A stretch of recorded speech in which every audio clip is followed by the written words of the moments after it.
Hey YouTube, welcome back to another Pragmatic Works YouTube video. My name is Nate Hallowell. I'm a senior trainer here at Pragmatic Works. And in my last video, I created a Power Automate flow that says whenever you create an item in, let's call it a parent list that has a quantity associated with it. In my example, I used an asset table. So if I create a new asset with 20 items, then the flow creates 20 unique new child items in a child table. So if you're interested in that process, make sure you go watch that video. But today's video is kind of a continuation of that same process. So I'm going to be using the new custom controls in Power Apps to create a dynamic loader that in that Canvas app, when we create that parent item, a dynamic loader is going to pop up and show us how much of that process has been done, and it's not going to allow the users to skip forward in the app or do anything until all those child items are created. I know that's a long-winded explanation, so let's just dive right into it and see what I am talking about this week.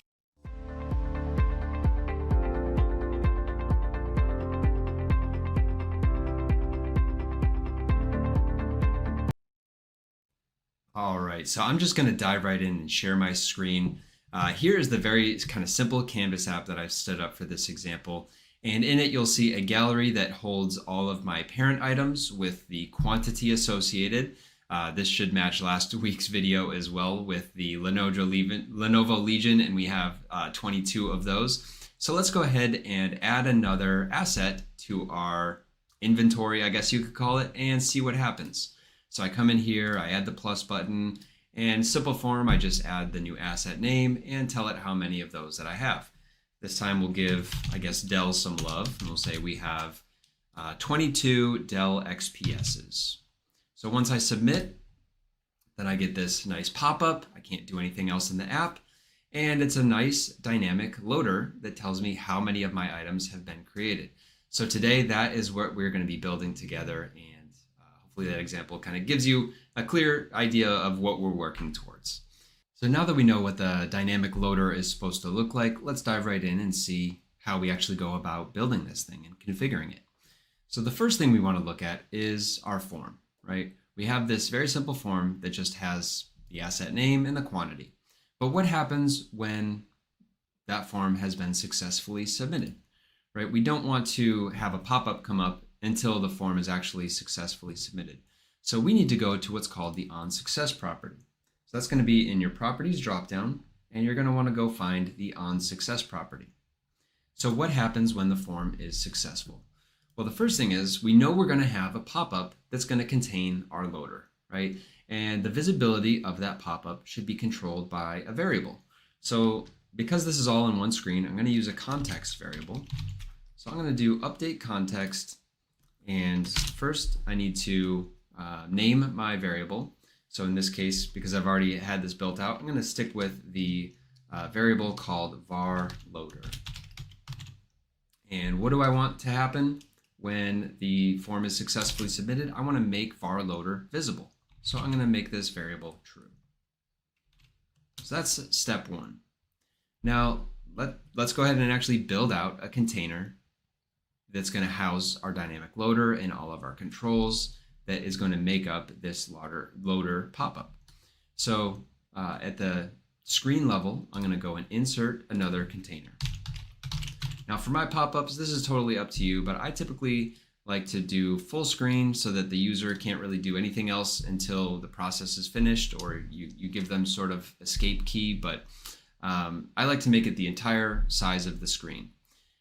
Then I typically like to just go to the color and make it black with like a 25% opacity.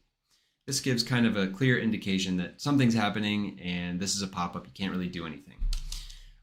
So now, inside of this container, I can start building out all the things that are going to make up my loader. In our case, we're actually going to be using one of the new modern controls called the progress bar. I think it's got really good styling by Microsoft. It has kind of a nice animation when the value changes. So we're going to go ahead and just use that nice new modern control. Now, if you haven't already done this, you'll have to enable your app to use those modern controls. So to do that, you're going to go up to settings, And this is important. You could also do this with the old style control called a slider. And additionally, you could also do this with a gallery that has an items property of a sequence of, a certain number of items. In this case, it would be the quantity from our form's last submit. But we're going to keep it easy on ourselves today, and we are just going to use the nice new progress bar.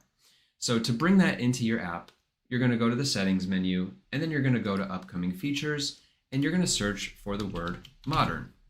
You'll see this try out the modern controls, and if that toggle is turned off, go ahead and turn it on. Once you turn that on, you don't even need to save and refresh your web page or anything. Those new modern controls are automatically going to be in there. If you go to the insert panel and you scroll down, you'll see that there's a new category that says modern controls, and they'll all be right there. Today we're going to be using, like I said, the progress bar for this. So let's go back to our container. And the first thing we want to do is let's set this visibility to our variable. So I'm going to go ahead and go to the visible property. And right now this variable is just the visibility set to true, which means the container is always going to be visible. So let's tie that to our var loader variable. And now you can see that it is hidden. So for my dev purposes, I like to also just kind of sometimes insert a button to help me control my variables without having to actually submit the form. So in the onSelect of this button, I'm just going to update my visibility variable for var loader to, I'm going to do the opposite of var loader. So that way I can also close the loader if I want to. There we go. So now I hit the button, my container is visible, I can hit the button, it's now hidden. So now I can kind of do the development work that I need to and control the visibility with this button. Perfect. So container 4, this is actually going to be the container that houses my dynamic loader. Now, another really cool new feature of containers, this just happened in the last couple weeks, is that containers now have border radiuses and drop shadows built right in. And I think they're really nice, and I like to take advantage of them as much as I can. So inside of this container, I'm going to add another container so I can take advantage of those cool new styling features. So now I've got a container within a container. And for this one, I'm going to make the background white. I'm going to put a nice little border radius on there of about 20, and I'll use a semi-bold shadow. And now this is going to be really what your user's eyes are drawn towards. So maybe I'll move this up. Maybe I'll cover those buttons just so that it's, not just those buttons aren't distracting. And then inside of this container, this inner container, this is where I'm actually going to add my dynamic loader.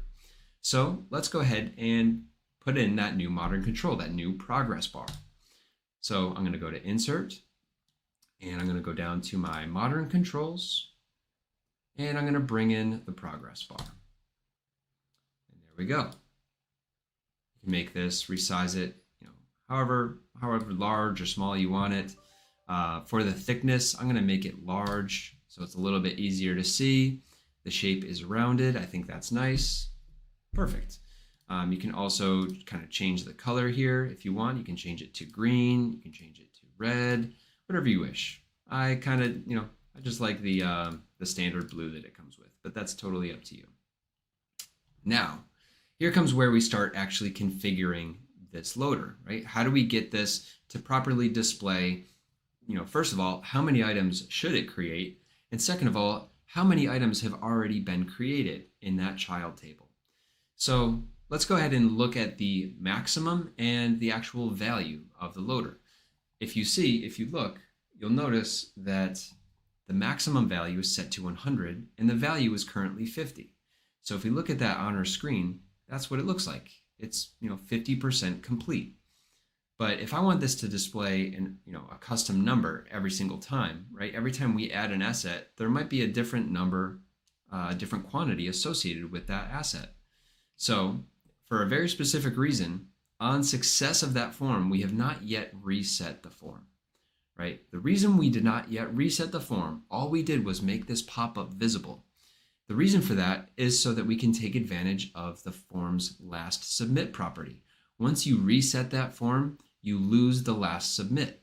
So I'm going to now go to the max property, of this slider, I'm going to change it from 100 and I'm going to associate it to my form last submit. So that's form 1 dot last submit, and last submit returns the entire record. So what is the value that I want from that record? I want the quantity from that record. So I'm going to choose quantity, and we'll see that it's currently blank because I've already reset the form. But now that we've got that, we can tackle the second and a little more tricky portion, which is the value of the progress bar. Where in the process, how blue should this progress bar be, right? Should it be fully done? Probably not. We want to dynamically show how many items we've created. So for the value, I'm actually going to do a count if statement. So basically, I want to look up to the child table and see how many of those child items have been created. So the function for that is count if. So we're going to provide a source of records to count and a condition to count those when that condition is satisfied. So in our case, I'm going to use my child item table, which is called asset item dev. And I want to count them only if the record called parent record, or if the field called parent record matches my form 1's last submit. So I'm going to say parent asset is my column, and that's a lookup column. So I'm going to dig down further into the unique identifier column, the GUID column, which is called asset. I'm going to say only count this child table, only count the records when the parent asset is equal to form 1 dot last submit dot asset. That's comparing GUID to GUID. And there we go. So now the progress bar has basically been configured. Every time this pop-up shows up, the progress bar is going to be, the max value is going to be however many items should be there, and the blue value that is going to go up is equal to how many items have actually been created in that child table. Now, how do we get it to actually load real time in front of the user's face and they can actually see how many items have been created? Well, I'm going to control all of that with a timer. So inside of my container 5, let's go ahead and insert a timer. Now, this will be not visible to our users, but for the duration of this video, I'm going to keep it visible so that we can kind of see what's happening. So what do we want to do with this timer? Basically, I just want to set a 1-second timer, and every time the timer ends, I want it to restart. So it's going to go to 1, restart, and go to 1, and that way every time it ends, I want to refresh that child items table and see how many items we've actually got. So for the duration, it's currently set to 60,000. And again, this is in milliseconds, so that equates to 60 seconds. So to make it 1 second, I'm just going to change the value to 1,000. Now we need to be able to automatically control the starting and stopping of this timer. So let's go to the start property, and it's currently set to false.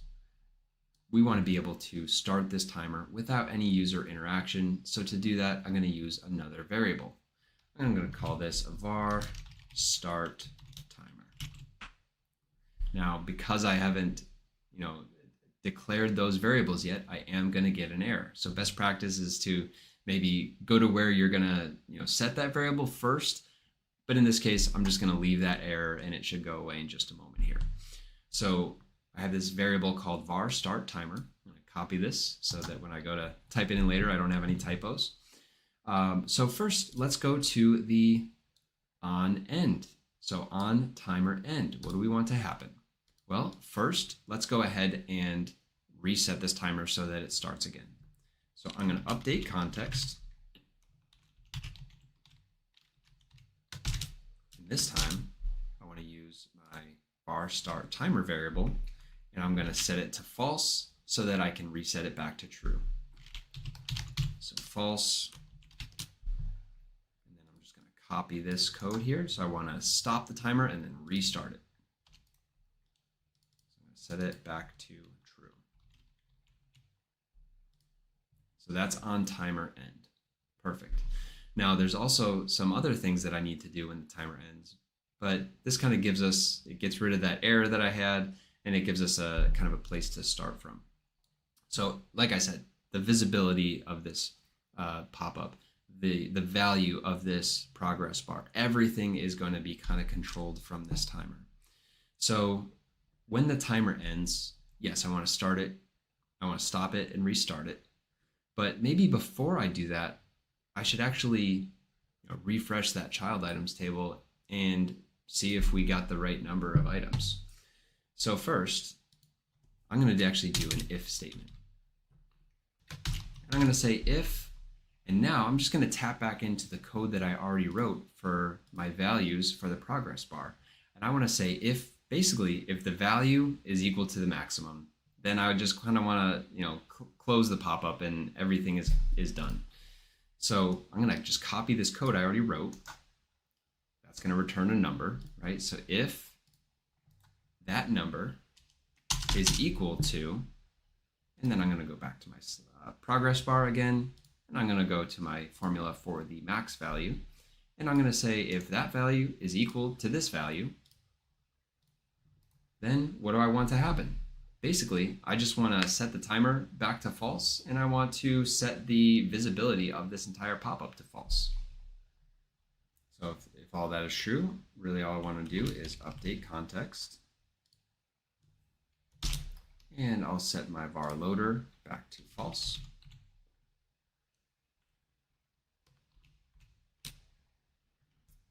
Now, if that is not true, here's where kind of really all the magic happens, right? So if that is not true, so I'm going to put a comma, and here we go. I have this update context stuff already there. That's great.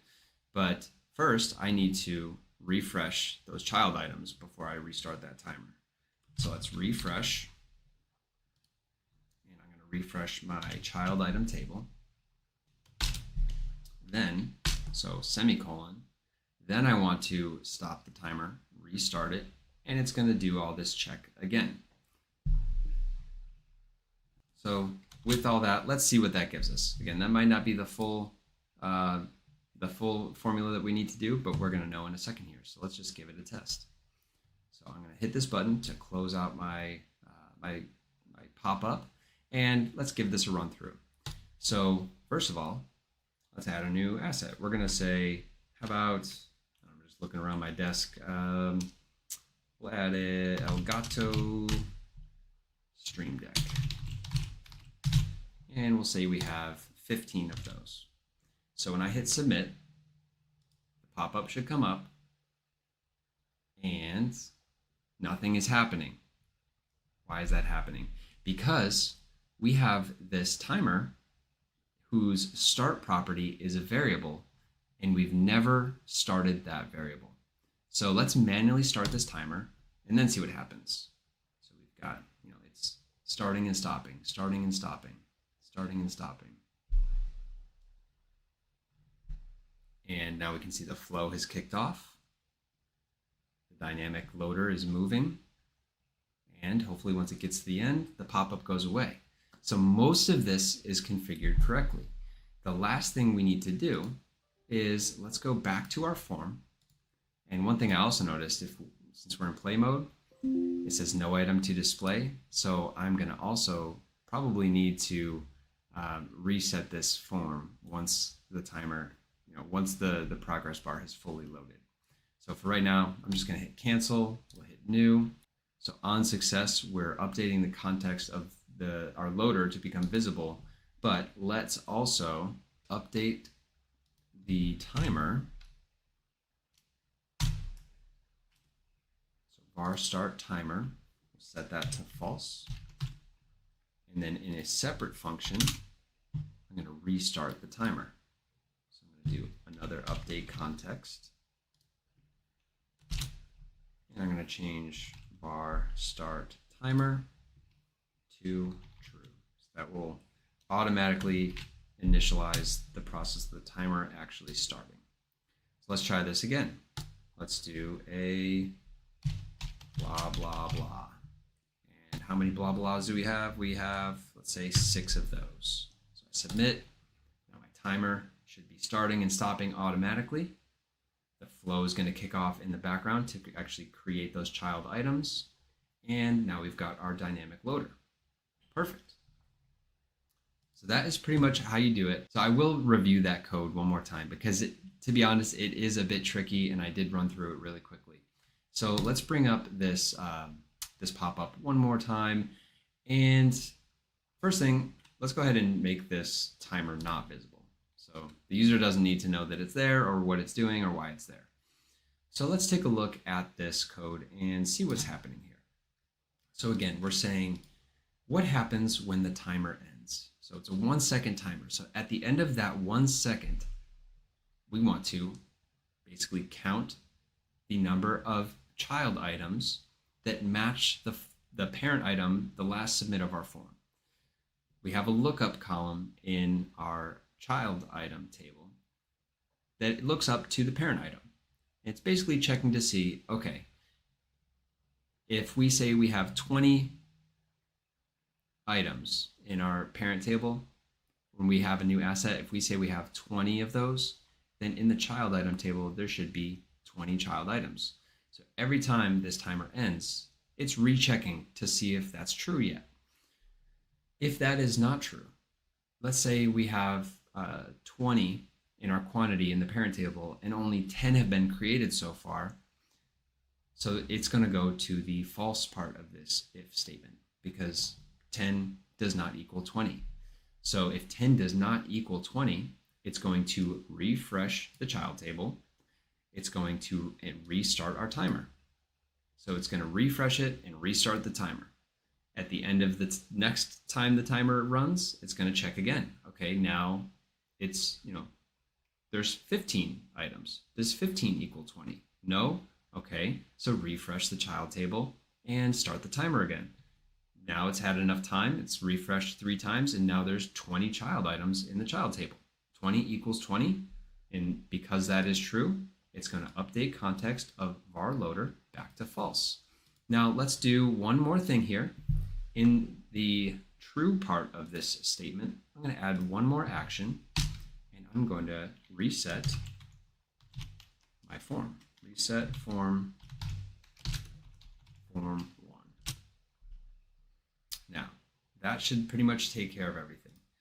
To take this one step further, the user only sees a progress bar. They can probably infer what it's doing and why it's there. But let's go ahead and be extra explicit. I'm going to put in also a text label underneath here. And this way we can communicate to our users what's happening. Again, I'm going to use a lot of the same code that I wrote for these numbers from this progress bar. So I basically want to say this number of items out of how many should be created have been created. So remember, this many items that have been created is our value here. So the count if statement. So I'm going to say 10 out of 20 have been created, right? So that will give me a number, and I'll say and space out of space, close my quotes, and I'll do my next number. So it's going to be this number out of this number. So to get that max number, I'm going to go back to the progress bar, steal this last submit code. So it's going to say 10 out of 20.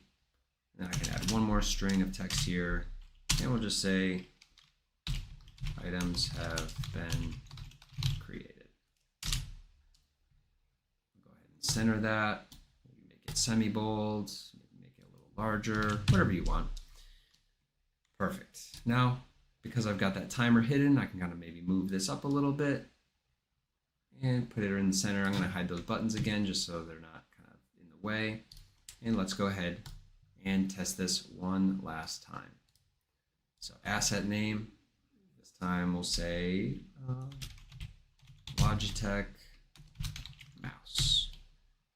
How many mice do we have? We'll say 25 and submit. And now we've got 0 out of 25 items have been created. And every time that timer ends, it's updating that number. So the user knows exactly how far along it is in the process. And then once all those child items have been created, they can do whatever else they need to do in the app. So again, I know this is a little bit of an advanced topic. It was a nice continuation of the last video I did on the flow that actually creates those child items. So if you're interested in how we set that up, make sure you go check out that video. But thanks again for watching. Again, this was Nate Hallowell with Pragmatic Works, and I'll see you in the next video.